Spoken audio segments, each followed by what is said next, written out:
ہم کھڑے ہیں اس وقت یہ مرک سامنے آپ کو جامع پاکستان سے پہلے 1945 تک کانگریس کے ساتھ منسلک تھے، اور وہ کہتے ہیں کہ خان عبدالغفار خان کے بڑے چہتے ہوا کرتے تھے اس وقت تک، اور 1945 میں وہ ساتھی ہوتے ہیں جسے کہتے ہیں کہ جناب علی موسمی لوگ یہ ہوا تھا ہماری تاریخ میں کیا خان عبدالقیوم یہاں پر کہ بات آپ کو بتاتے ہیں۔ اب دیکھ رہے ہیں یہ پرانی عمارتیں ہیں، ان کو بھی بتا رہے ہیں ہم کہ یہ نوجوان نسل ہے، انہیں تو کچھ علم نہیں ہے، لیکن ہم ان کے علم میں بھی یہ بات لا رہے ہیں کہ جی ٹی ایس یا گورنمنٹ ٹرانسپورٹ سروس کیا تھی اور کس طریقے سے یہ خان عبدالقیوم خان کا کیسے کیے جب وہ وزیر اعلیٰ تھے صوبہ سرحد کے۔ اس کے علاوہ جیسے کہ میں نے عرض کیا نا کہ جو لوگ تھے، غریب لوگ تھے، انہوں نے زرعی اصلاحات کی اور لوگوں کو زمینوں کا مالک بنا دی یہاں پر۔ ان کے بہت سی کارنامے ہیں، کوئی اسے کس نظر سے دیکھتا ہے، کوئی تنقید بھی کرے گا، کوئی تعریف کرے گا، لیکن ہمیں اس سے غرض نہیں ہے۔ ہم تو ایک سلسلہ بیان کر رہے ہیں کہ یہاں پر کہ جی خان قیوم نے کیا کچھ کیا۔ اختلافات بھی ہوتے ہیں، کوئی ایسی بات نہیں ہے، ان کے بہت مخالفین، سیاسی مخالفین بھی ہے، وہ اعتراضات بھی کریں گے، لیکن اصل جو واقعات ہم ان سے قطع نظر ہم ان سے نظر نہیں چرا سکتے ان سے۔ جیسے خان قیوم جو تھا وہ بڑے ہی ترقی پسند آدمی تھے۔ یہ سلسلہ چلا اور پھر سب سے پہلے گورنمنٹ ٹرانسپورٹ سروس یعنی جی ٹی ایس کی جو پہلی سروس ہے مانسہرہ سے لاہور کے لیے اسی اسٹینڈ سے چلی تھی، اور یہ بڑی مقبول سروس تھی، مختلف ٹائمنگ تھے اس کے ساتھ جو اسٹینڈ تھا وہ پنڈی ادارہ ٹرانسپورٹ کا تھا، اور پنڈی ادارہ ٹرانسپورٹ کی جو سروس تھی، اور دونوں کی بڑی ٹائمنگ ہوا کرتی تھی کہ وہ ٹائم بائی ٹائم نہیں چلا کرتے تھے۔ اگر ان کا 4 بجے ٹائم ہے صبح تو 4 بجے چلا کرتی تھی، اسی طریقے سے اگر 5 بجے ٹائم ہے تو 5 بجے چلا کرتی تھی، یعنی وہ ٹائم کی بڑی پابند ہوا کرتی تھی۔ تو خان قیوم سے بہت لوگ اختلافات کر سکتے ہیں، لیکن ہم اس وقت یہ دیکھتے ہیں کہ بہت سے ان کے چاہنے والے بھی یہاں پر موجود ہیں۔ خان قیوم 1970 کے انتخابات میں جو پھر مرکزی 2 سیٹوں سے منتخب ہوئے تھے، ایک تو ہزارہ مردان کی کمبائنڈ سیٹ تھی، اس سے منتخب ہوئے تھے، اور ایک دوسری سیٹ تھی ان کی پشاور 1 کی، وہاں سے منتخب ہوئے تھے۔ اور جب انہوں نے ایک سیٹ چھوڑنی پڑی تو انہوں نے ہزارہ مردان کی وہ سیٹ چھوڑی تھی، اور مانسہرہ کے رہنے والے خان محمد حنیف خان کو وہاں سے انہوں نے منتخب کرایا۔ تو ایک دور تھا جب کہ مسلم لیگ کا وہ دور تھا، اور وہ بعد میں جب بھٹو کی گورنمنٹ بنی تو اس میں وزیر داخلہ وہ بنے خان عبدالقیوم خان، اور پھر آج وزیر داخلہ کی حیثیت سے آج جو آپ کے جیبوں میں شناختی کارڈ پڑے ہوئے ہیں نا، یہ خان قیوم کا جو کارنامہ انہی کی وزارت کے دور میں یہ شناختی کارڈوں کا اجرا ہوا۔ تو جیسا کہ میں ذکر کر رہا تھا، خان عبدالقیوم خان کا ذکر کر رہا تھا،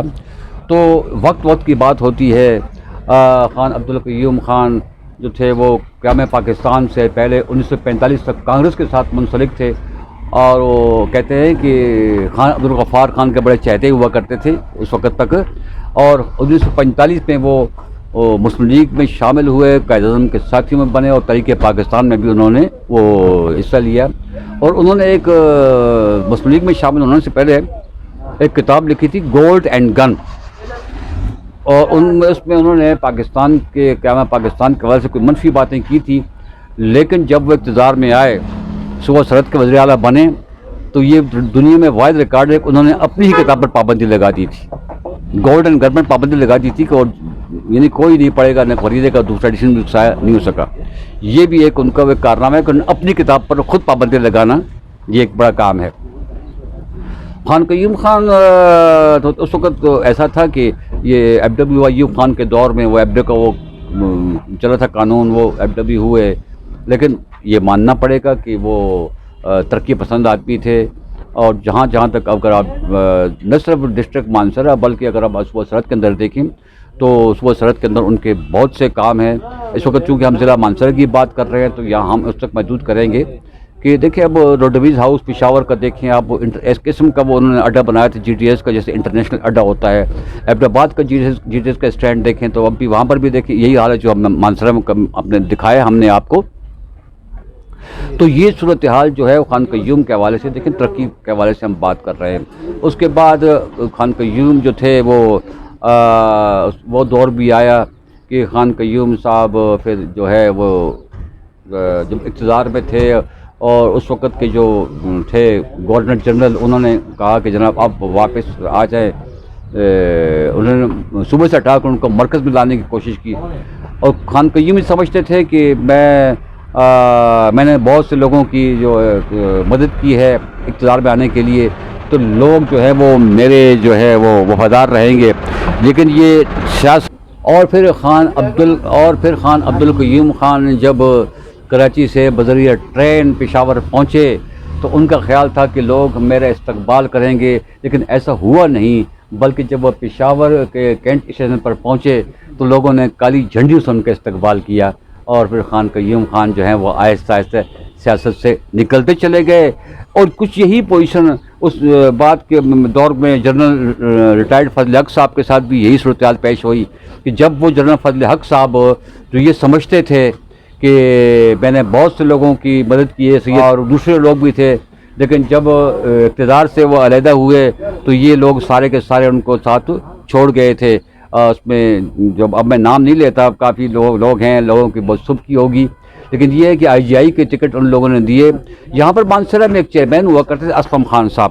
اقتدار کے بعد اسلم خان صاحب نے جنرل فضل حق صاحب کے اعزاز میں ایک استقبالیہ دیا. تو وہاں پر ایک صحافی نے، چونکہ ہم اس وقت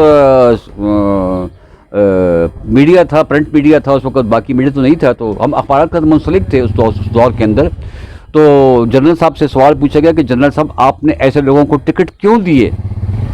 کہ جو آپ کا عین موقع پر ساتھ چھوڑ گئے؟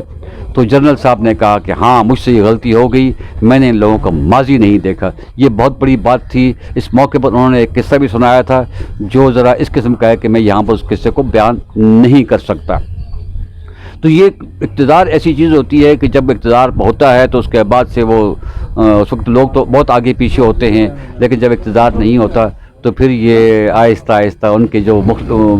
لوگ ہوتے ہیں جو کہ وقتی ساتھی ہوتے ہیں، جسے کہتے ہیں کہ جناب علی موسمی لوگ، یہ پیچھے ہٹ جاتے ہیں. اور یہ خان عبد القیوم خان، میں بار بار اس کا ذکر کر رہا ہوں کہ ترقی کا دور تھا. اس کے بعد مجھے آپ دیکھیں کہ ایک چھوٹی جھلک نظر آتی ہے ہمیں، جو یہ اس وقت آج جہاں یونیورسٹی بنی